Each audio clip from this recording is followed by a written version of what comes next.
खुशामदीद कहते हैं नाज़रीन आपको, आप सबको ईद बहुत बहुत मुबारक। आज का शो हम कर रहे हैं शाह महमूद कुरैशी साहब के बच्चों के साथ। कुरैशी साहब तो जाहिर है ये ईद भी जेल में गुजार रहे हैं, पिछली ईद भी उन्होंने जेल में गुजारी थी, और उनके दो बच्चे जो सियासत में आ चुके हैं और एक बेटी जो सियासत में नहीं है। आज तीनों हमारे साथ मौजूद हैं, तो मैं तारुफ कराता हूँ और बग़ैर वक्त ज़ाय किए गुफ्तगू का आगाज़ करते हैं।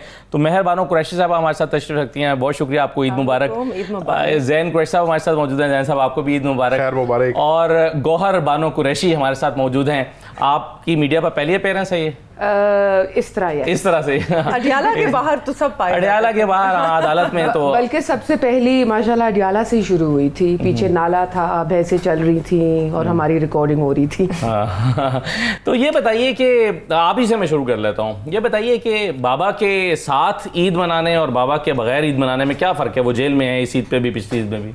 बहुत फ़र्क है। देखें, सबसे पहले तो फीलिंग्स, इमोशंस आ जाते हैं। बाबा के बगैर टू बी ऑनेस्ट मज़ा ही नहीं आता किसी चीज़ में। हालांकि I am very fortunate to say कि हमारी बड़ी स्ट्रॉन्ग फैमिली है, मैं वेरी क्लोज, बट मज़ा नहीं आता उनके बगैर। और उनके बगैर जो ईद की जो फीलिंग्स होती हैं ना, वो डैम्पन हो गई हैं बस। ज़ाहिर है उनके होने से लोगों की आमदोरफ्त भी ज़्यादा होती है। You know, it's just a completely different thing. क्या एक्टिविटीज़ रहती हैं उनके साथ ईद पे? वो तो माशाल्लाह सुबह सुबह ईद की नमाज़ पे जाते हैं, उसके बाद वो पूरे ख़ानदान को विज़िट करते हैं, और हमारी उनसे मुलाकात उसके बाद होती है जब वो सबको मिल मिला के आ जाते हैं। तो अब ख़ानदान के लोग आपसे मिलने आते हैं? जी, और हमारा एक ट्रेडिशन है जो कुछ सालों पहले हमने शुरू किया, जहाँ पे हम पूरे ख़ानदान को बुलाते हैं घर फॉर अ फैमिली मील। वो डिनर हो या लंच हो, ईद के दूसरे दिन सारे इकट्ठे हो जाते हैं। यूँ नॉर्मली होता है ना, किसी के घर जाए वो होते नहीं है मौजूद, तो फिर उनसे मुलाकात रह जाती है। तो ज़ैन साहब, ईद पे कुरैशी साहब से आप एक्सेस हो पाती है, उन तक मुलाकात हो पाती है? असद भाई देखिए, खुसूसी मुलाकात ईद के हवाले से। सबसे पहले तो आपका शुक्रिया, आपने ईद पे दावत दी, और आपके तवस्सुल से तमाम पाकिस्तान को ईद मुबारक। ईद एक ऐसा मौका है जिस पे ख़ानदानों को इकट्ठा करने का एक बहाना होता है। ईद एक ऐसी चीज़ होती है जिस पे बंदा उन रिश्तेदारों को भी मिलता है जिनको ईद की ईद मिलता है। तो उस ईद पे वालिद का ना होना यकीनन जो है दिल भारी होता है। और हमारे यहाँ सर, हमारे वालिद जो है वो सिर्फ हमारे वालिद ही नहीं हैं, वो हमारे ख़ानदान के सरबराह भी हैं, और सजादा नशीन भी हैं दरगाह आलिया हज़रत गौस बहाउद्दीन के। तो उसकी वजह से एक लार्जर एम्बिट भी है उनका ईद पे होने का। जैसे गौहर आपको बता रही थी, हमारी ईद की नमाज हमेशा दरगाह शरीफ पे होती है जी। और उसके बाद फिर हमारी फैमिली की एक ट्रेडिशन है कि जो हमारा मखदूम है, जो हमारे फैमिली का सरबराह है, जो कि मौजूदा मखदूम साहब है, वो हर कुरैशी ख़ानदान के घर में जाते हैं दुआ के लिए, और वो एक हमारा सेट ट्रेडिशन है, सेट पैटर्न है, वो कभी चेंज नहीं होता। तो मैं तो साथ ही होता हूँ उनके, ज़ाहिर है हमने तो ईद भी इकट्ठी पढ़नी है, वो सारा हम इकट्ठे करते हैं। ये बाद में मिलते हैं, मैं तो सुबह बल्कि मैं हर ईद सुबह उनकी डांट से ही शुरू करता हूँ क्योंकि बिलअमूम मैं जो है अच्छा, ये बड़ा मज़ेदार। अब तक डांट पड़ती है आपको? मैं आपको और मज़ेदार बात बताता हूँ। आज चूँकि ईद का शो है, आपको सियासी बातें नहीं, आज आपको अच्छी बातें बताते हैं। ये कुदरती करना है। अल्लाह जन्नत बख्शे, जब मेरे दादा हयात थे और वो मखदूम थे, तो वो तैयार होते थे और वाले साहब लेट होते थे, और अक्सर मेरे दादा नाराज हुआ करते थे, यार ईद का एक दिन होता है। डांटते नहीं थे कभी, लेकिन वो डांटते थे, बड़ा फर्क था। वो कहते ईद का एक दिन होता है यार, टाइम से तैयार हो जाएगा। अब वो रोल रिवर्स हो गया, वाले साहब दादा के रोल में चले गए, मैं वाले साहब वाले रोल में आ गया हूँ। तो रोज सुबह मेरी शुरुआत ईद की ऐसे ही होती है। और कितना लेट होते हैं आप? नहीं, मैंने लेट 2 या 3 मिनट 4 मिनट होता है। हाँ, आपके शो की तरह। लेकिन वो एक्सपेक्ट करते हैं 5-7 मिनट का फर्क होता है, लेकिन वो वक्त के पाबंद है बहुत। बाबा का ये होता है कि जी, तो इसलिए वो है कि ऑब्वियसली उनके बगैर ईद जो है, उनकी गैर मौजूदगी में फिर ये सारी जिम्मेदारियां आप सर अंजाम दे रहे हैं ईद पे। जी, पिछली 2, अब तो 2 ईदें हो गई हैं, तीसरी ईद होगी उनके बगैर। तो पिछली 2 ईदों पे ऐसे ही हुआ है कि फिर वो ज़ाहिर है सारी जिम्मेवारियाँ हमारे पे आई और की। बट जाहिर है उस मौके पे याद तो बंदा रोज़ ही करता, कौन सा दिन है जिस पे याद नहीं करता, लेकिन बंदा ज़्यादा याद करता है। सही है। आप मेहर बहन भाइयों में सबसे बड़ी हैं, तो आपके साथ कोई खुसूसी रवैया रहता है? ऑफ कोर्स, पूछे इनसे। अब पता नहीं शर्मा रहे के मुस्कुरा रहे हैं, नीचे देखे, कहना नहीं चाहते कि ये आपा बाबा की फेवरेट है। क्यों नहीं कहना चाहते, हम अब्बा के दोहल कहते हैं। नहीं, सिर्फ बाबा की क्या, मामा की भी। अच्छा, बात इतनी है कि बीच वाला हमेशा मारा जाता है, अच्छा, बड़े वाला बड़ा होता है, छोटे लेकिन वाला छोटा अगर बीच होता है। वाला बेटा हो तो फिर कुछ नहीं होता। नहीं, बेटे और बेटी में क्या फर्क है? नहीं, ये नहीं, उसका बेटे और बेटी में क्या नहीं है। कोई फर्क नहीं है। एक होती कहने की है, बात एक होता है ना कि भाई ये आगे लेके चलेगा भाई, मैं मैं आपको बुनियादी फर्क बताऊं, बेटे की ना खसूसन जो है ना उसको मोल्ड किया जाता है, उसको सिखाया जाता है, बेटियों को छोड़ दिया जाता है उनके That's हाल not पे। true. अच्छा नहीं, चले। ऑफ कोर्स मैं हूँ बाबा की फेवरेट। अच्छा, लाडली। अब लाडली, बहुत लाडली, मतलब आंखों का नूर जिसे कहते हैं, दिल की ठंडक। But not और पापा की princess। क्या कहते हैं हम, अब सिमिलर भी बहुत है हमें, बहुत सी मतलब एक जैसे हैं, काफ़ी मिजाज भी मिलते हैं, बट ईद पे अब तो ऑन अ लाइटर नोट, ईदी देने वाला कोई नहीं है भाई। बाबा से अभी तक आप लेके ईदी आते थे। लेती हैं? बाबा से, हाँ, दो ही जितनी भी लोग दे दे, देते मगर तो आप जबरदस्ती। छोटे बहन भाइयों को देती भी हैं? हाँ, नहीं, my husband- आप सच बोलो, सच बोलो। हमेशा से नहीं, एक आप सेकंड, नहीं। एक सेकंड, आज एक बड़ा सेकंड। शौक पड़ा सच बोलने का, सच बोलो। नहीं, गौहर को देते हैं मुझे ईदी, बच्चों और को जैन मिलती के है। बच्चों को ईदी मिलती है। अच्छा। जैन कहते कि ईदी उसके बच्चों को बच्चों मिलती है ना। जाती है ना, ये तो लेकिन- सही है ना। ये एक फायदा है मेरा। छोटे होने का। लेकिन अपने वालिद की अदम मौजूदगी में मैंने अपनी दोनों बहनों को भी ईदी दी, अपनी वालदा को भी दी। That's true. बिल्कुल। और आई स्वेयर आप पूछ रहे ना वालिद के जी। बगैर, उस मोमेंट पे मुझे वालिद की कमी बहुत कम महसूस हुई, बिकॉज मुझे लगा कि जैसे जैन ने वो रोल अपना लिया है। और ऑब्वियसली जैन और मेरे में ज़्यादा फ़र्क नहीं है एज में, लेकिन उस मोमेंट ने मेरे लिए बहुत फ़र्क क्रिएट किया।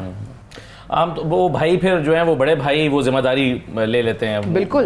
वो लीडर के रोल में आ जाते हैं।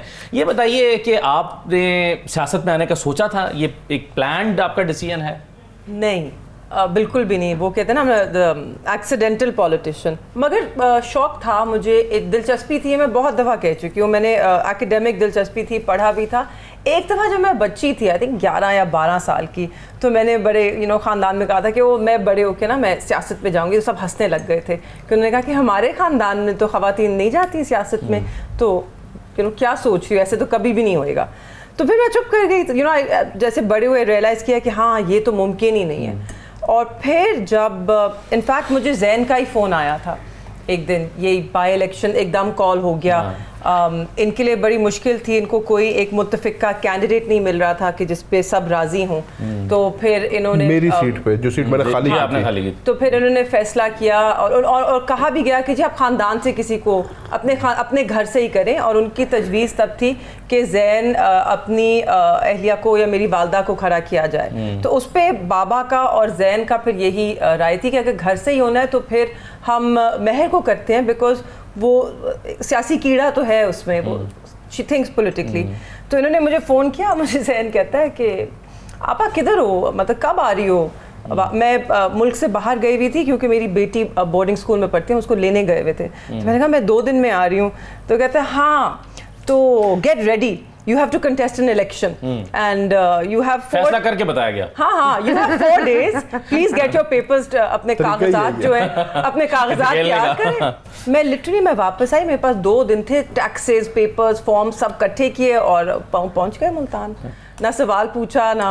ये फैसला बेसिकली कुरैशी साहब का था, आपसे भी राय मांगी गई थी? यकीनन फैसला तो उन्हीं का होता है, हमारे पास ऑप्शन और कोई नहीं थी।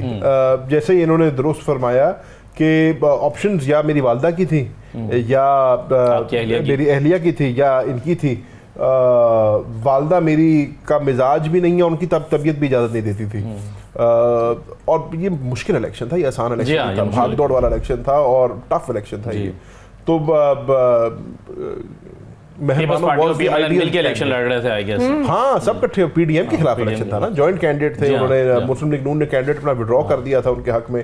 तो हमें सूट ही करता था कि ये हो, और इन्होंने मेहनत भी बहुत की, सच्ची बात है, और इन्होंने इलेक्शन बनाया भी, तो वो दुरुस्त फैसला मेरे समझ में। वैसे सियासी गुफ्तगू ज़्यादा हो जाएगी, लेकिन उस पर वैसे बड़ा क्रिटिसिज्म भी हुआ था और मोरूसी सियासत का इल्ज़ाम लगा था। इस इल्ज़ाम को वैसे आपने कैसे देखा उस वक्त?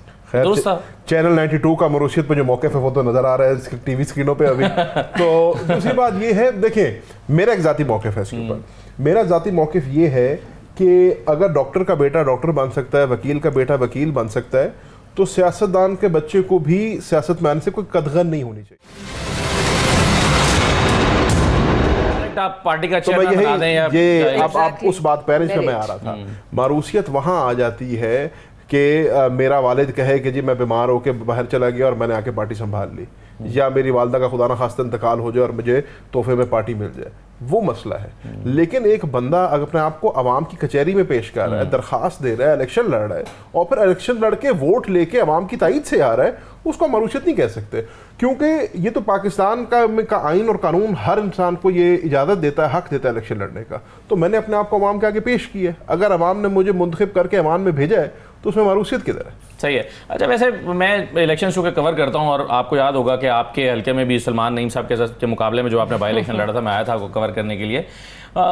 मुझे ये अंदाज़ा है कि हमारे यहाँ की जो सियासत है या सियासी नॉर्म्स हैं उसको तब्दील करने में वक्त भी लगेगा। वैसे अब आप शायद उन हालात में महर ही सबसे अच्छी कैंडिडेट थी, कोई और होता तो शायद इतने वोट भी ना लेता। ये भी एक मेरी हर जगह की जो ज़मीनी हकायक जिन्हें कहते हैं ना, वो भी होते हैं। और एक दिहाई हल्का था, राइट, उसके अपने डायनामिक्स थे उस वक्त के भी, और ये उन हलकों में से एक है जो 2018 के इलेक्शन में भी इसको मार्क किया गया था कि ये एक मुश्किल हलका है, यहाँ पे एक ट्रू टफ 3-वे मुकाबला है, मतलब तीनों जमातें मजबूत हैं, और जब दो जमातें और उनके बाकी इत्तेहादी इकट्ठे हो जाएं तो बहुत मुश्किल था। और उसमें अगर देखें तो आई गॉट 83,000 वोट्स। जी, हमने जो 2018 में जितने लिए थे उससे हमने कहीं ज़्यादा लिए, और वो इकट्ठे भी अपना जो उनका इकट्ठे हजम बनता था वोट्स का वो नहीं निकाल पाए, उनके 25,000 कम थे। एनीवेज, और उस इलेक्शन में क्या हुआ वो किसी और दिन की बातें हैं। आपने कभी नहीं सोचा गौर की सियासत में आने का? नहीं, कभी भी। क्यों?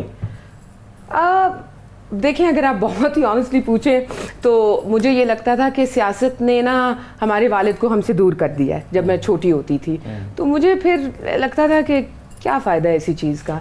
लेकिन वक्त के साथ इंतखाब आ रहे हैं लेकिन वक्त के साथ दिलचस्पी ज़रूर बढ़ी, इतनी नहीं बढ़ी कि मैं अपनी ज़िंदगी सियासत के नाम कर दूं। आपा के आने के बाद तो बड़ी हो गई, नहीं, उल्टा कम हो गई, because of what she went through. अच्छा, अब आप ये बात कर रहे थे ना, एक दिलचस्प वाकया आपको सुनाऊं आपा की शुरुआत का। एक दिन हम मुल्तान में डाइनिंग टेबल पे बैठे हुए थे, आपा, मैं और बाबा, और आपा बाबा को कही थी, बाबा अब फलानी जगह हम जा रहे हैं तो आपने स्पीच लंबी नहीं करनी, आपने छोटी रखनी है। तो आगे से बाबा ने मुस्कुरा के कहा, बेटा माशाल्लाह से आधे घंटे की स्पीच आप भी कर लेती हैं। और अभी तो शुरुआत थी। वैसे टॉक शोज में भी इनके जो हरीफ होते हैं उनको ये शिकायत रहती है कि आप हमें बोलने मैंने इनको टाइम किया, इनकी पहली स्पीच, जिंदगी की पहली speech was 18 minutes, which is not bad, and then the very next week I think she was already on 30। पहुंच गए बाबा। अच्छा, इसमें मैं मज़ेदार बात बताता हूँ। लोगों को जो है, बंदा नहीं करता, नया नया इस काम में होता है, तो बंदे को लगता है कि मैं कैसे बात करूंगा, लंबी तकरीर में कैसे करूंगा। लंबी तकरीर करना मुश्किल नहीं है, छोटी तकरीर करना मुश्किल है। सारी बात कम वक्त में अपनी सारी बात करना बहुत ज्यादा मुश्किल है। और ये वो बंदा बात कर रहा है। अभी जब हम बैरिस्टर तैमूर मलिक का ज़िमनी इलेक्शन था ना, अब आखिरी दिन था, तो कैंपेन खत्म हो रही है, वो टाइम बार्ड है, 12 बजे के बाद नहीं हो सकता। बड़े प्रोग्राम्स थे, हम जो जैम कर जैन छोटी स्पीच करना, क्योंकि हम सबको करनी थी। मैंने बहुत मुख्तसर की तकरीरें, और हम जैन को कहता था मैंने इलेक्शन में कैंपेन नहीं किया, मुझे अब तो मौका मिला, मैं नहीं कर सकता छोटी। सबसे लंबी स्पीच माशाल्लाह हम दोनों में से जैन करता है। आई मीन, बाबा का तो ऑब्वियसली कोई मुकाबला नहीं है, और बाबा की जब बाबा तकरीर करते हैं तो लोग सुनना चाहते हैं, लोग चाहते हैं कि वो ख़त्म ही ना करें। एटलीस्ट हल्के के लोग, वो तो बड़े चाहत से और बड़े दूर दूर से आते हैं उनको सुनने। लेकिन ऐसे नहीं है। मेरे समझने में अच्छा ऑडिटर वो होता है जो अपना माहौल देख के तकरीर करता है। जहाँ पे छोटी तकरीर की जरूरत हो वहाँ छोटी है, जहाँ पे क्राउड का रिस्पॉन्स आ रहा हो, जहाँ पे क्राउड तक बात जा रही हो, तकरीर करने से नाराज होगा, क्योंकि और माहौल आपने बनाना है ना तकरीर का। पॉइंट ये है कि सिर्फ तकरीर करना, लेकिन अगर डेडलाइन खत्म हो रही हो, टाइम खत्म हो रहा हो, तो फिर तो छोटी कर ही लेनी चाहिए। वो उसका मैं आपको उसका मजाक बताता हूँ। अभी कौमी असेंबली में जो हमारा हुआ ना सदारती रेफरेंस, जो सदर पाकिस्तान ने जॉइंट सेशन पार्लियामेंट से आके तकरीर की, तो जाहिर है उसके ऊपर नॉर्म है कि सारा पार्लियामान जो है अपना उसके ऊपर मौक़िफ़ देता है। तो सारे चीफ विप्स की मीटिंग हुई तो स्पीकर साहब ने कहा कि जी 10-10 मिनट अलॉट किए हमने पर मेंबर, तो आप लोगों ने इंश्योर करना है कि हर बंदा 10-10 मिनट बोले। अब जाहिर है वही वाली बात आ गई, हर बंदा 10 मिनट बोलने वाला भी नहीं होता, कोई 3 मिनट बोलने वाले होते हैं, कोई 4 मिनट बोलने वाले होते हैं, कोई 10 से थोड़ा ऊपर चले जाते ज़ैन हैं। कहता है सबका एक्स्ट्रा टाइम तो मैंने स्पीकर साहब से कहा था कि जी मैंने कुछ ज़रूरी बातें करनी है तो मुझे ज़रा टाइम दीजिएगा। तो वही वो 10 मिनट करके मेरे ख्याल से मैंने 27 मिनट की तकरीर की। तो जब स्पीकर साहब ने मुझे, डिप्टी स्पीकर साहब चेयर पे थे, तो उन्होंने कहा कि जी बस कर दें, अब बहुत हो गई है। तो मैंने कहा सिर्फ 45 नहीं 47 वाला टाइम दे दें मुझे, थोड़ा और बढ़ा दें। तो वो बड़ा उसके वो अच्छा शो लग गया। तो ये बताएं ज़ैन भाई के बचपन से, मतलब आप दायरा कुरैशी साहब के वाहिद बेटे थे, तो इसी तरह से उन्होंने ग्रूम किया कि बड़े होकर पॉलिटिशियन बनेंगे और उनकी सियासी गद्दी संभालेंगे? बाबा ने ग्रूम ही नहीं किया ज़ैन को।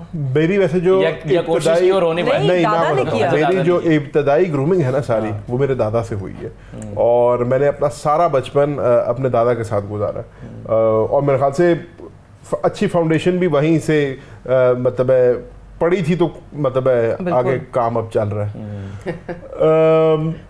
हमेशा से ऑब्वियसली ये अंदाज़ा तो था कि सियासत में आएंगे इवेंचुअली, वालिद साहब के बाद मैं ही करूँगा, लेकिन आप ये मत भूलें कि मैं डायरेक्ट सियासत में नहीं आया था।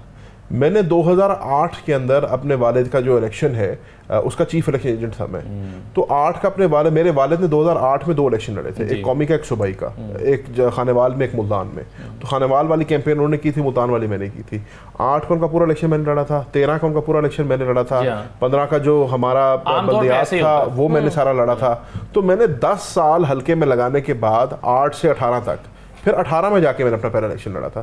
तो वो ग्रूमिंग तो हो ही गई थी, वो 10 साल हल्के में गुजार के वो ग्रूमिंग तो हो गई थी। और पार्टी के लिए अलग जो पार्टी के सिलसिले थे, जैसे ऑब्वियसली ओहदा तो नहीं था ज़ैन के पास, मगर जलसे ऑर्गेनाइज हो, जो रात को आपके यंग मेंबर्स जो होते हैं वो वहाँ पे खड़े होते हैं, चीज़ें ऑर्गेनाइज कर रहे होते हैं। तो ज़ैन ने to be fair to him, उसके मौरूसियत का वो लगता है लेबल, मगर इसने तो जूतियाँ घिसाई हैं जमात के लिए, और अब तो 9 मई के बाद तो कुर्बानियाँ भी दी हैं इसने अपनी। देखिए सबकी अपनी काविशें हैं, हम सबकी आज अपनी कहानी है, मेरी अपनी, ज़ैन की अपनी, बाबा की अलग।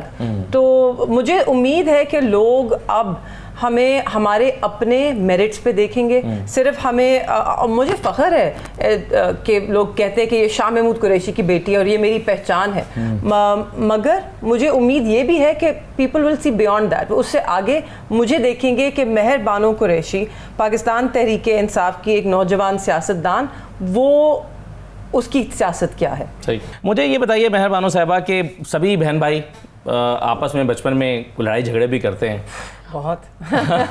किसका ज़्यादा झगड़ा होता था?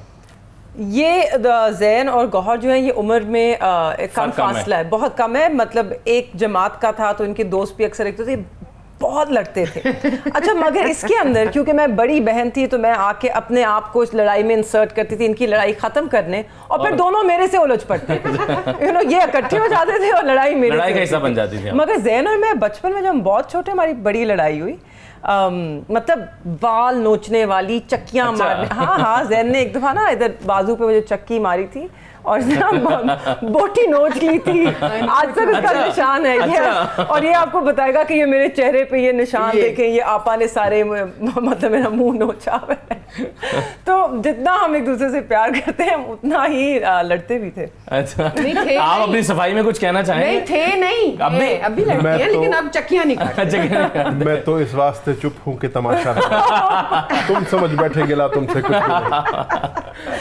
ड्रामा। बिल्कुल वो है ना, वो मिडिल चाइल्ड कॉम्प्लेक्स नहीं होता कि हर चीज में हाय मैं बेचारा। नहीं, उन्होंने सही कहा कि बड़ा जो है वो बड़े का क्रेडिट ले जाता है, छोटा जो है वो छोटे वाली फेवर्स ले जाता है, और ये दरमियान वाला रह जाता है। ये मैं सिर्फ अपनी बात नहीं कर रहा। आपके कितने बहन भाई हैं? हम 5 हैं। और आप कहाँ आते हैं? बीच में ना? मैं चौथे पे। देखिए इसीलिए आपको शायद मेरी तकलीफ समझ आए। अच्छा, नहीं इट्स यंगेस्ट। नहीं, यंगेस्ट टिपिकली स्पॉइल्ड होता है, हमें बराबर ही रखा था तकरीबन। किस बात पे आपकी लड़ाई होती थी?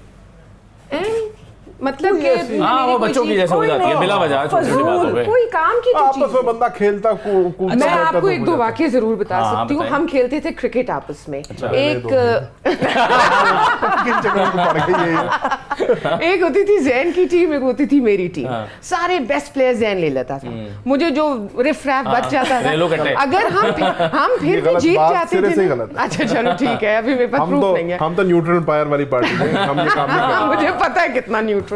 तो अगर मेरी टीम जीत जाती थी इतना नाराज होता था, इतना, एक दिन इसने मुझे बैट मार दिया इधर और मैं भी रोते धोते मामा के पास चली गई। ये मेरी बदखुइयां हो रही है, उस गलत बात है, मैं दिन- सिर्फ कुछ कह रही उस दिन बहुत डांट पड़ी जैन को और मुझे बड़ा मजा आया। वो बच्चियों के पास एक ये भी होता है ना कि बच्चियां जरा रोना शुरू कर देती हैं तो उसका मैं उसकी वैसे फेवर भी तो रो मिलती है दूंगी, ना। नहीं, हम लेकिन- बहुत- मेरी भी बेटियां हैं, मुझे भी अंदाजा है इस बात का, वो फेवर्स लेती हैं। बहुत ज्यादा। हाँ मेरी भी दो बेटियां हैं, बिल्कुल मुझे भी अंदाजा है, बिल्कुल करते हैं, ऐसे ही होता है। ये पेरेंट्स कैसे रिस्पॉन्ड करते थे इस लड़ाई झगड़े को?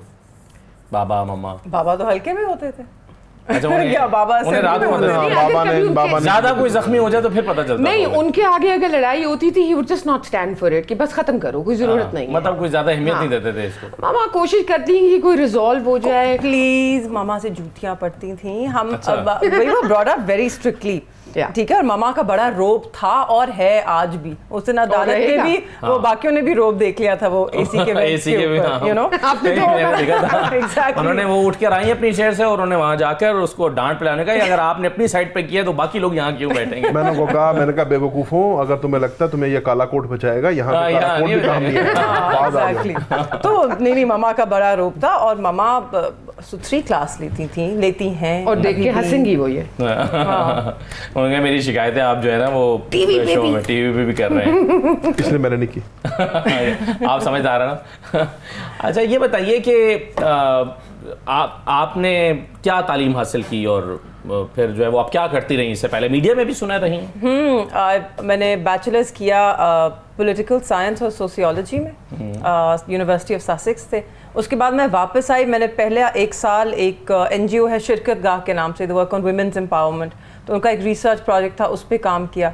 फिर शादी हो गई, मैं आई मूव टू कराची और कराची जाकर आई थिंक एक साल के बाद मैंने डॉन ज्वाइन किया। तो मैं डॉन में काम किया करती थी प्रोडक्शन में, पहले न्यूज़ रूम में run down producing and OCVOs लिखना और हाँ पैकेजेस बनवाना, यू नो ये सब। न्यूज़ रूम में आपने काम किया हुआ है? हाँ, तब अच्छा। शुरू में थोड़ी थोड़ी एडिटिंग भी कर लेती थी वो, यू नो एनालिस्ट के साथ बैठ के आप सीख जाते हैं थोड़ा थोड़ा। नॉट तो ये वेरी शौक था आपको ये मीडिया में आने का? यस एक्चुअली था। मुझे बहुत मैंने बहुत एंजॉय किया। मुझे न्यूज़ रूम बहुत पसंद है। आज भी अगर मुझे न्यूज़ रूम में खड़ा कर दे, I will be happy to take over some production aspect. लेकिन आप जैसे बच्चे तो एंकर बनना चाहते हैं, वो चाहते हैं कि टीवी पर आए। आप डॉन क्यों प्रोडक्शन? वो मुझे कहते थे हमारे जो ब्यूरो चीफ थे MK तब थे, वो कहते थे कि तुम आ जाओ कैमरे पे आ जाओ। अब मेरे वालिद हमेशा से पब्लिक लाइफ में थे, राइट? तो मैं I was very conscious of that. और ना मेरे वालिद चाहते थे कि मैं टीवी पे आऊँ, ना मेरे शौहर चाहते थे कि मैं टीवी पे आऊँ। तो आई सेड MK ये हो नहीं सकता ना, आप मुझे पीछे रहने दें। और तब बाबा वजीर खारजा भी थे, तो obviously my being on TV एक वो सवाल उठता ऑब्जेक्टिविटी पे। और इसीलिए एंड में फिर मैंने ये छोड़ दिया जर्नलिज्म, बिकॉज आई थॉट कि and I was very good at it. अपने मुंह मियाँ मिट्ठू, बट पूछ लीजिए जिनसे मैंने काम किया है। बट मैंने इसलिए छोड़ा बिकॉज वो ऑब्जेक्टिविटी मैं इस्टेब्लिश नहीं कर सकती थी। पीपल ऑलवेज थॉट कि my opinion was inform bye मेरे वालिद की सियासत या उनकी सियासी वाबस्तगी वो उसमें आती थी, तो फिर फ़ायदा नहीं था ना। सही है, मुश्किल था। चले ये सवाल तो खैर मैं आपसे पूछूंगा क्योंकि आप इस पॉलिटिक्स में नहीं है। ये बताइए कि एक पॉलिटिशियन का और बड़े पॉलिटिशियन का बच्चा होना जिसमें वो वज़ीर ख़ारिजा भी रहे हों, बड़ी अहम जिम्मेदारियों भी रहे हों, ये अच्छी बात है या मुश्किल चीज़ लगती है, या लगता है कि नहीं यार ये बड़ी मज़े का काम है? आपको ज़ाहिर आप अपने स्कूल में भी आपके जो फ्रेंड्स हैं वो फादर के नाम से जानते हैं, कई जगहों पर आपको ऑब्लाइज भी कर दिया जाता है, कई जगहों पर मुश्किल का भी सामना करना पड़ता है, तो इसके प्रोज एंड कॉन्स क्या हैं? To be honest it's a double edge sword. फ़ायदा तब होता अगर हम अपने वालिद का नाम इस्तेमाल करते, हम कोशिश करते हैं कि बिल्कुल ना करें। मतलब कि in my school I think a lot of people didn't even know because कोई ज़रूरत नहीं थी, और मेरी कभी आज तक आदत नहीं है उनका नाम इस्तेमाल करने की। तो जिसको पता चल जाता था ऑब्वियसली उसके लिए शायद थोड़ा फ़र्क हो जाता था। But I tell you one thing, शुरू से लेके आज तक जब भी किसी को पता चलता है कि हमारे वालिद कौन है, तो हमें इंतहाई प्यार से, इज़्ज़त से, मोहब्बत से पेश आते हैं, और उसका बड़ा मज़ा आता है। मुखालिफिन के बच्चे भी, अच्छा, मैं आपको बताऊं, मुखालिफिन के बच्चे भी ठीक हैं, जिनसे दोस्तियां हैं उनसे दोस्ती अपनी जगह है। क्योंकि लेकिन आपका मुकाबला यानी कुरैशी साहब के जो सियासी हरीफ हैं उनके बच्चों के साथ सियासी मुकाबला रहता है ना जी, लेकिन लाइक आई सेड, जो अक्रॉस द आयल हमारे दोस्त हैं उनसे सिर्फ दोस्ती अलहदा है, उससे सियासत बड़े कोई मजे नहीं की है। बात की है। अच्छा, मैं आपको एक बात बताऊं इसमें, सवाल आपका बड़ा अच्छा है, लेकिन मेरे समझने में सोशल मीडिया ने बहुत कुछ चेंज कर दिया। जब हम छोटे बच्चे होते थे, आपने बचपन की बात की, मेरा नहीं ख्याल है हमें इतना अंदाजा था कि हमारा वालिद कितना बड़ा सियासतदान है, और माहौल भी नहीं था, इतनी अवेयरनेस भी नहीं थी, और कम से कम जो हमारे और बच्चे थे हमारे साथ के क्लासरूम वगैरह में, उनको नहीं पता होता था। लेकिन आज सोशल मीडिया के आने से बहुत कुछ चेंज हो गया। हमारे घर का माहौल, हर घर का माहौल, पाकिस्तान की सियासत का माहौल चेंज हो गया है। अब बच्चे को पता है। मिसाल के तौर पे आप अगर मेरी 5 साल की बेटी है, क्लास 1 KG में है अभी वो, लेकिन उसकी क्लास में भी बच्चों को पता है इमरान खान कौन है, बच्चों को पता है शाह महमूद कौन है, बच्चों को पता है नवाज शरीफ कौन है, जरदारी कौन है। अच्छा बुरा कोई किसी को समझे ना समझे उनकी मर्जी है, बट दे आर अवेयर। और उसकी वजह से, उस अवेयरनेस की आने की वजह से जाहिर है फिर उसके जो गौहर बातें कर रही है ना, उसके प्रोज और कॉन्स दोनों आ जाते हैं। बट मेरी बच्ची के स्कूल में एक इवेंट था अभी ये पिछले दिनों की 4-5 दिन पहले की बात है, तो मैं भी गया, जाहिर है पेरेंट्स गए, स्कूल प्ले था, वो उसमें एक्ट करनी थी, तो मैं भी उसमें गया हुआ था। तो वहाँ पे जब प्ले ख़त्म हुआ तो सारे वालिदैन अपने बच्चों को ले रहे थे और घर जा रहे थे, तो मेरे पास 2-3 वालिदैन आए, तो उन्होंने आकर मुझे कहा कि जी हमने आपके साथ सेल्फी तस्वीर बनानी है। मैंने कहा जी आ जाए। तो अब वो मेरी बेटी और मेरी बेटी की दोस्त दोनों मेरे साथ खड़ी हैं, तो वो मेरी बेटी की दोस्त कह रही है मेरी बेटी को कि भाई why are they getting pictures, तुम्हारे वालिद के साथ ये तस्वीरें क्यों खिंचवा रहे हैं। तो मेरी बेटी इसको मुड़ के कहती है, don't you know my father is famous. मैंने कहा तुम्हें किसने सिखाया? तो शी लाइक कि अच्छा, अब यहाँ तक वो बात करती तो भी मुझे इतना ताजुब ना होता, जो उसने अगली बात की ना वो उसी में ताजुब वाली थी। तो उस बच्ची ने उससे पूछा व्हाई इज ही फेमस, तो कहती है he is a member of parliament. Sir मुझे 5 साल की उम्र में नहीं पता था मेंबर ऑफ पार्लियामेंट क्या होता है, मैं सच्ची बात कर रहा हूँ, मुझे ये भी नहीं पता पार्लियामेंट क्या होता है, सच्ची बात है। लेकिन आजकल का जो बच्चा है वो एक तो हमारे से हर लिहाज से ज्यादा होशियार है और हमसे हर लिहाज ज्यादा अवेयर है, उसको अपने इर्द गिर्द का बड़ा पता है। तो मैंने अपनी बीवी को कहा, मैंने कहा ये देखो ये 5 साल के बच्चे हैं और इनको भी अब इतना शऊर आ गया है इस कौम में, और यही हमारे मुल्क का मुस्तकबिल है। और जो इमरान खान साहब का भी एक विजन था कि जी मैंने इस मुल्क के अंदर वो शऊर पैदा करना है, वो आज आपको नजर आता है। आप पर तो इल्जाम ही है कि आप बच्चे खराब कर रहे हैं, आप पूरी नस्ल खराब कर रही है। हाँ बिल्कुल, पर इसीलिए मेरे ख्याल में खराब का पता नहीं लेकिन उजागर कर दिया। हुकूमत को होश के नाखून लेने चाहिए हैं। आप एक जनरेशनल गुफ्तगू मत करें, नहीं हम जैसे कोई सियासी मुखालिफ आपका यहाँ बैठा नहीं। चले मैं फिर आपको बड़ी मजे की बात आपको याद है, जनरेशनल डिस्कनेक्ट की मैं बात कर रही हूँ। आई फील लाइक कि जो इस वक्त लोग पावर पोजीशंस में हैं क्योंकि वो एक और जनरेशन से ताल्लुक़ रखते हैं ना, एक जनरेशनल डिस्कनेक्ट है। They not understanding how information disseminate कैसे करती है, उसके डायनामिक्स तब्दील हो गए हैं।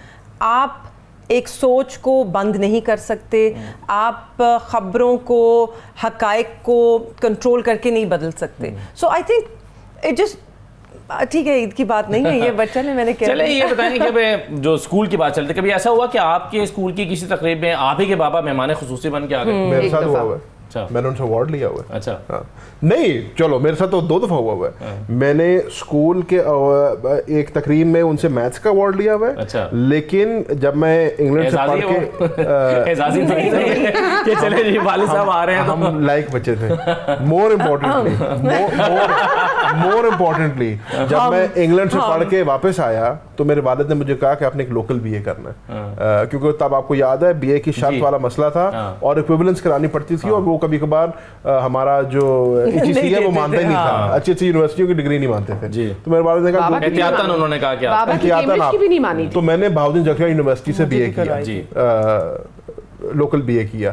तो उस लोकल मेरी लोकल ये भी अच्छा वैसे BA इन दोनों ने किया एक है। बीए वहां से किया, एक भी यहाँ। इन दोनों ने तो किया उस जो वो बहादुर जखिया यूनिवर्सिटी में जो मैंने बीए किया, उस तकरीब में भी जो चीफ गेस्ट थे मेरे वालिद थे।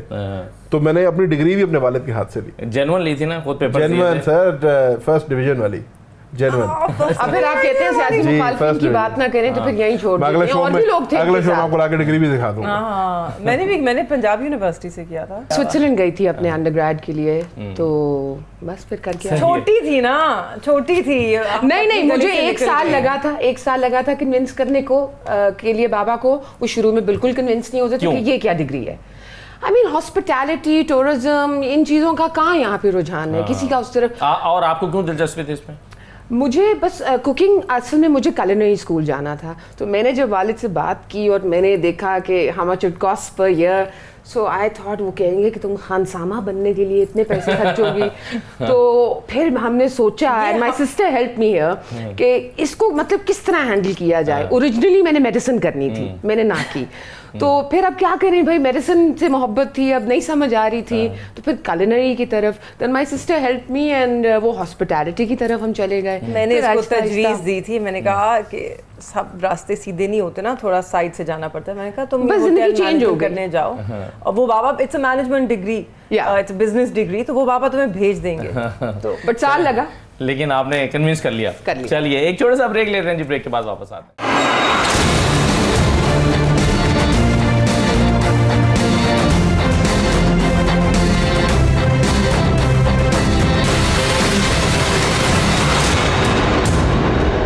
ब्रेक के बाद आपको दोबारा खुशामदीद कहते हैं। हम बात कर रहे थे अभी कि किस किस ने क्या क्या पढ़ा और क्या क्या काम किया। तो मेहरबानों ने जैसे कि बताया कि उन्होंने तो एक टीवी चैनल में एज अ प्रोड्यूसर भी काम किया हुआ है और वो एक प्रोडक्शन भी करती रही हैं एक शो के लिए। लेकिन गौहर हमें बता रही थी कि आपका फील्ड तो हॉस्पिटैलिटी रहा, तो आपने भी क्या होटल में काम भी किया? जी बिल्कुल, मैंने 2.5 साल लाहौर में काम किया। अच्छा। और at a very good hotel. तो वहाँ पे काफ़ी सियासतदान भी आते थे और सियासी माहौल बड़ा गर्म होता था। अच्छा। तो दिलचस्प था काफ़ी। तो क्यों किया आपने काम? पाकिस्तान से बाहर भी तो किया। मैंने जी पहले पाकिस्तान से बाहर काम किया 3 जगह, America, then London, then Thailand. और उसके पीछे सिर्फ ये वजह थी, मैं जानना चाहती थी कि डिफरेंट कल्चर्स किस तरह इम्पैक्ट करते हैं वर्क कल्चर को। तो समझ आ गई, अच्छी तरह आंखें खोल के आई थी। तो पाकिस्तान में वो फिर दोबारा खुल गई। तो I had to unlearn everything and relearn according to Pakistan. तो काफ़ी तो इंटरेस्टिंग। लोग हैरान नहीं होते थे कि शाह महमूद कुरैशी की बेटी होटल में काम कर रही है? बिल्कुल हैरान होते थे। तो वही मैं एक आपको दिलचस्प बात बताऊं कि जब मैं अपना सैलरी अकाउंट खोलने गई, मुझे सारा पेपर वर्क HR ने दिया। तो after work I just walked over, सामने ही थी स्टॉक एक्सचेंज की बिल्डिंग उसमें। तो पहले मेरा ID कार्ड पहली डेस्क पे गया, फिर पीछे, फिर वो जाता रहा पीछे जब तक वो ब्रांच मैनेजर के पास नहीं गया। आई थॉट चलो कोई उनका सिक्योरिटी मेजर होगा। तो सडनली मुझे भी उसी तरह आगे आगे बुलाया गया। तो जब मैं फाइनल डेस्क पे गई, उन्होंने ऐसे ऐसे देखा, अच्छा शक्ल तो वही है। मुझे कहते हैं मैडम मैंने सोचा आपकी आइडेंटिटी थेफ्ट हो गई है। तो मैंने कहा किस वजह से? तो कहते हैं बट आप क्यों काम कर रही हैं? मैंने कहा जी मेरा दिल करता है, मुझे शौक है। तो उनको समझ नहीं आती थी कि ये शाह महमूद की बेटी यहाँ किस लिए है।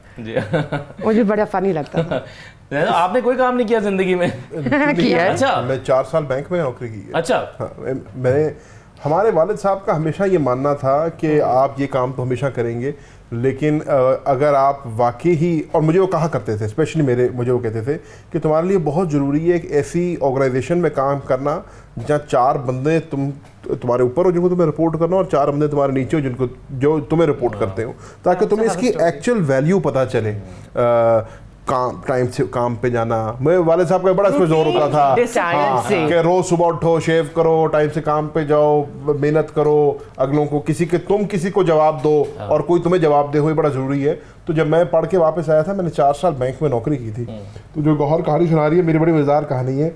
मैंने क्या कहते हैं एक निजी बैंक में काम किया, कॉर्पोरेट बैंकिंग की 4 साल। तो उस कॉर्पोरेट बैंकिंग के अंदर मैं टेक्सटाइल सेक्टर को भी देखता था। तो टेक्सटाइल सेक्टर के अंदर हमारी फैसलाबाद में सूतर मंडी है, बड़ी, it's the largest yarn market in Asia. तो और वहाँ पे सारे ये मतलब है पता नहीं आपका कभी मौका मिला जाने का नहीं, लेकिन वो फट्टों पे बैठे होते हैं सारे सेठ हमारे जो हैं, और वहाँ पे अरबों रुपए का काम होता है दिन में, लेकिन वो सब ज़बानी होता है। सो मैं पहले गया, मुझे मेरे बॉस ने कहा कि जी आपने जाना, आप रिलेशनशिप मैनेजर इनके, तो आपने उनको जाकर अपना तारुफ कराना है, बताना है कि आज से मैं बैंक को रिप्रेजेंट करूँगा आपके पास। तो वही वाली बात हुई, मैं एक साहब के पास गया जो कि बड़े मशहूर वहाँ के हैं, एक आरती कह लें या बिजनेसमैन कह लें वहाँ के। तो वही बात हुई, किसी ने उनको पहले बता दिया था कि भाई एक नया रिलेशनशिप मैनेजर आ रहा है, वो फलाना फलाना है। तो जब उन्होंने मुझे बुलाया तो उन्होंने मुझे पंजाबी बोलते थे, मैं उर्दू में बता देता हूँ। तो उन्होंने कहा कि जी नहीं पंजाबी में बता सकते हैं। उन्होंने कहा मुंडिया गल सुन। मैं कहा जी सर। वो तो शामू तो मुंडा है, ऐसे करके। मैंने कहा जी गल कर, तो शामू तो मुंडा है। मैं कहा जी अच्छा, मैंने मजाक सुन कहा। मैंने कहा जी जब उन्होंने 3-4 दफ़ा मेरे से सवाल पूछा तो मैंने कहा जी शनाख्ती कार्ड दिखाऊं? उन्होंने कार्ड शनाख्ती कार्ड तो मैंने बकायदा जेब से निकाल कर शनाख्ती कार्ड दिखाया। तो उन्होंने जो साथ 3-4 बंदे बैठे उन्होंने कहा यार गाल करो, शाम मूंह दा मुंडा है और तू वो केड़ी गड्डी चलांदा तू? मैं कहा मैं तो बैंक दी गड्डी च आया। केड़ी गड्डी है बैंक दी? मैं कहा जी टोयोटा करोला। यार तू शाम मूंह दा मुंडा बैंक च काम कर, तू टोयोटा करोला च आया? मैं कहा चंगी बड़ी गड्डी है टोयोटा करोला, आधा पाकिस्तान टोयोटा करोला चलाता है कि मेरी फलाने की। खैर वो बात फिर बड़ी आगे निकल गई। तो मेरे साथ तो हर जगह ये होता था, जब भी मैं पहली दफ़ा किसी क्लाइंट को मिलने जाता था मुझे अपनी सफाई पेश करनी पड़ती थी कि भाई मैं क्यों बैंक में काम कर रहा हूँ। अच्छा ये बताएं कि इन्हें तो अपने वाले से जूते से मार पड़ी है, कभी आपको भी अपनी वालदा से चिमटे से मार पड़ी है? चिमटे से नहीं, चिमटे से हमें भी जूते से पड़ी है। आपको भी जूते से पड़ी? शुक्र है चिमटे से नहीं पड़ी। देखिए इसलिए हम इतने सीधे हैं और जस्टिफाई हो जाता आपका चिमटा हम भी। मार खा खा के सुलझे हैं और सीधे हुए हैं। अच्छा ये बताइए कि आपसे शुरू करते हुए फिर मैं चलिए मैं आपसे शुरू करता हूँ। अब पीटीआई के अलावा जो बाकी यानी पीएमएलएन में से और पीपल्स पार्टी में से फेवरेट पॉलिटिशियन कौन सा है आपका? बाकियों में से? हाँ ये तो बहुत ही मुश्किल सवाल है। मेरा नहीं ख्याल कोई है। कोई एक तो होगा। नो थे। फेवरेट से क्या मुराद है? क्या मतलब आपका जिसको आप पसंद करते हैं यार ये अब आपने कहा सियासी बात नहीं करनी। नहीं नाम फेवरेट के इसलिए मैंने कहा कि किसी की मतलब जो अच्छा है उसका बता दें। सिर्फ अच्छी बातें कर सकते हैं ना। बहुत ही अच्छी बातें कर जबरदस्ती अगर सोचा जाए तो शायद कोई नाम आ जाए, बट नहीं। Honestly I am very disappointed. एक टाइम था जब मुझे बिलावल जरदारी से बहुत उम्मीद थी, लेकिन अब खत्म हो गई है। अच्छा और बाद में सियासत भी खत्म हुई। लेकिन मेरे समझने में अच्छे बुरे लोग हर जगह होते हैं और हर जमात में अच्छे लोग भी हैं। बट फेवरेट तो जरूरी नहीं है। खुशकिस्मती ये है कि हमें अपने घर में ही ये इतना बड़ा नाम और इतना बड़ा मतलब है सियासी कद काठ मिल गया कि हमें कहीं और देखने की जरूरत नहीं पड़ी। मेरे समझने में अपने वालिद को सियासी रोल मॉडल बना के ही हमने सर वो देखिए ना, आपके वालिद अगर इतने बड़े आदमी ना भी होते ना, अगर आपके वालिद इतने बड़े आदमी ना भी होते तो भी बच्चा अपने वालिद के बारे में यही कहता है जो आप कह रहे हैं। इसलिए मैं उनके बारे में तो बात नहीं कर रहा हूं। लेकिन फिर वो देखता है इधर उधर को पसंदीदा कौन है या कौन नहीं है। लेकिन जब उसको घर में ही वो चीज मिल रही हो, हर चीज मिल रही हो, तो फिर उसको कहीं और जरूरत नहीं पड़ती। लेकिन ना देखने के बावजूद भी आपको कोई अच्छा तो लगता है ना कि ये पीपल्स पार्टी में यार ये है बंदा, आप प्राइड बंदा है। नहीं थोड़े थोड़े नाम है, पीपल्स पार्टी में एतजाज एहसन साहब पीपल्स पार्टी का हिस्सा आज भी है। पीपल्स पार्टी तो मानती नहीं है खैर इस बात को पूरी तरह से, लेकिन अच्छा माजी में तो रह चुके हैं ना। और पीपल्स पार्टी में एक्चुअली बहुत पढ़े लिखे अच्छे सुलझे लोग हैं। और क्योंकि मेरे वालिद एक ज़माने में उस जमात का हिस्सा रहे ना, उसमें अच्छे लोग हैं। मसला उस जमात में ये है, और बहुत अच्छा हुआ कि जिस तरह बाबा वो pushed out of people's party, अल्लाह का करम था, क्योंकि उस जमात में एक अच्छा पढ़ा सुलझा हुआ इंसान ज़ाया है। अच्छा सो अच्छे लोग हर जमात में हैं, उनकी कदर भी नहीं बहुत होती अच्छी है। कहानी सुनाता हूं। और पीएमएलएन में मेरे ख्याल में आई थिंक अब शाहिद खान अब्बासी साहब नहीं। अच्छा मुझे चलेंगे, मैं सवाल को थोड़ा सा वो नैरो डाउन कर देता हूं। लेकिन इसमें कोई आपने टॉन्ट नहीं करना, मैं संजीदा सवाल कर रहा हूं। और आपने मुझे पता सवाल, अगर मैं नाम एक आपका गेस कर लूं तो मेरा नाम देखिए मैं आपको एक और इसके बाद अच्छी कहानी इसके बाद बताइएगा। मैं ये पूछने वाला था कि शरीफ खानदान में शहबाज शरीफ, नवाज शरीफ, मरियम और हमजा, इन चारों में आपको कंपैरेटिवली, जाहिर है आपके सबके साथ शिकायतें होंगी, लेकिन कंपैरेटिवली आपको सबसे अच्छा कौन सा, बेहतर कौन सा लगता है एज अ पॉलिटिशियन, हुसैन और हसन। As a politician? नहीं, इन चार में। एक्चुअली हुसैन और हसन सब कहते हैं जो इनकी भी उनसे दोस्ती मेरा है कि वो उनसे अच्छा बहुत ताल्लुक अच्छे है, हैं, बहुत हाँ मिले भी हैं। लाइक बहुत अच्छे बहुत अच्छे। नहीं, मैंने चार options दिए ना उनमें आपको। ये वाली इन कोई चार सिफात नहीं है options जिनमें में, चार ऑप्शंस में एज अ सियासतदान, हाँ। आई थिंक सियासतदान मियां साहब सबसे बेहतर सियासतदान है उन सब उनका में तो से। नाम ही नहीं आपने लिया। लिया नहीं, लिया मियां साहब नवाज शरीफ। सबसे बेहतर सियासतदान है उन सब में से। करिश्मा भी उनका है, वोट बैंक भी उनका है, ये तीनों उन्हीं के वोट बैंक, नाम और रेप्यूटेशन पे जी। पल रहे हैं। और चले। उनका उठना बैठना भी बहुत मैं अच्छा आपको है। एक मजेदार वाकया कहानी सुनना है कि नहीं सुनाएं। सुनना? हाँ, सुने सुने। 1997 में इमरान खान साहब ने पाकिस्तान तहरीक इंसाफ की जब बुनियाद रखी, तो खान साहब ने बल्कि अक्सर टीवी पे क्लिप भी चलता है हामिद मीर के शो का, कि खान साहब ने मेरे वालिद साहब को दावत दी पाकिस्तान तहरीक इंसाफ ज्वाइन करने की। जी। और उन्होंने कहा कि जी मैं कोई भी ऐसा बंदा जो जिसका दामन साफ है और जो करप्ट नहीं है, मैं उसको ज्वाइन करने की दावत दूंगा। तो खान साहब मुल्तान तशरीफ़ लाए थे, एक हमारी सीरीज़ हुई थी पाकिस्तान इंडिया की, उसमें तो हमारे घर भी तशरीफ़ लाए। तो हमारे घर भी खान साहब ने, और मैं बहुत छोटा था उस वक्त, मेरी कुल उम्र 14-15 साल थी, तो उन्होंने कहा, मुझे मजाक से उन्होंने कहा, मेरे चाचा अल्लाह उन्हें जन्नत नसीब करे, आशिक कुरैशी साहब हुआ करते थे, वो उनको लेके आए। तो खान साहब ने मुझे कहा कि यार मैंने तुम्हारे वालिद को ना बड़ी दावत दी है कि वो पीटीआई में आए, लेकिन वो नहीं आते पीटीआई में। तो मैंने तब 14 साल की उम्र में खान साहब को कहा, मैं कहा खान साहब मैं आपसे वादा करता हूँ मैं जब भी इलेक्शन लड़ूंगा आपकी जमात से लड़ूंगा। अच्छा। और तब मेरे खाम ख्याल में भी नहीं था कि ऐसी कोई बात होगी या कोई होगा, लेकिन अल्लाह ताला का करना ऐसा हुआ कि जब मैं सियासत में आया और जब मेरा इलेक्शन लड़ने की बारी आई तो पाकिस्तान तहरीक इंसाफ आ चुके थे, कुरैशी साहब आ उसमें चुके थे, लेकिन अगर वो ना आए उसमें होते क्यों तो ना फिर आए, भी आप पीपल्स उनका पार्टी आने से में भी- इलेक्शन लड़ रहे हो। उनके आने में भी हमने रोल अदा किया। एग्जैक्टली। बहुत शुक्रिया जी, आप सबको एक मरतबा फिर ईद मुबारक, आप सबको भी ईद मुबारक। इजाज़त दीजिए, अल्लाह हाफिज़।